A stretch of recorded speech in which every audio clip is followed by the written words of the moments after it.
စိတ်မရှိဘူးအလိုမကြောက်ဘူးဒေါသထွက်တယ်ဒီလို emotions တွေကိုကောင်းကောင်းထိချုပ်နိုင်ပြီလား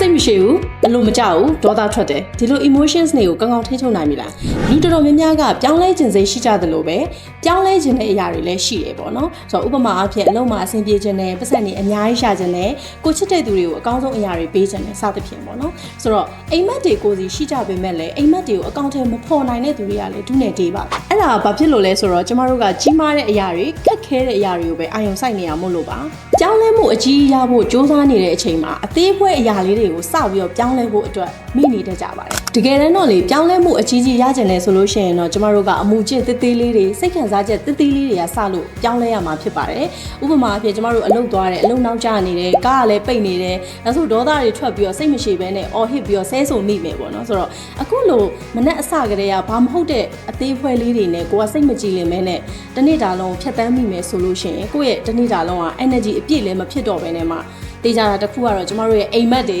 အောင်မြင်မှုတွေနဲ့လည်းအလှမ်းဝင်းနေအောင်မှာပဲဖြစ်ပါတယ်တကယ်တော့မီးပွိုင်းမိတက်လို့ရှိရင်အိမ်ကနေစောစောထွက်မယ်အခုလိုမျိုးအေးမှောက်ကြတယ်ဆိုလို့ရှိရင်လည်းအချိန်ပေးပြီးတော့မှတန်ရှင်းလုပ်လိုက်မယ်ကိုယ့်ရဲ့ဝန်ထမ်းတွေကတခုခုလိုအပ်ချက်ရှိတယ်အားနည်းချက်ရှိနေတယ်ဆိုလို့ရှိရင်လည်းတင်ပေးလိုက်မယ်ဆိုတော့အဓိကကတော့ကိုယ့်ရဲ့ဒီဒေါသဖြစ်စရာပေါ့နော်အသေးဖွဲလေးတွေမှာပဲအာယုံစိုက်မနေဘဲနဲ့မှတနေ့တာမှာကိုလုံနိုင်ခဲ့တဲ့အောင်မြင်မှုတိတိလေးတွေကိုအာယုံစိုက်ပြီးတော့မှ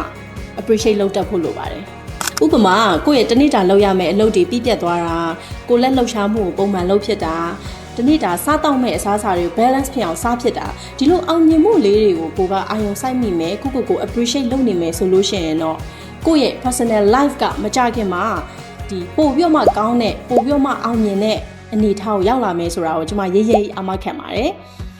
Be happy with the small joys of life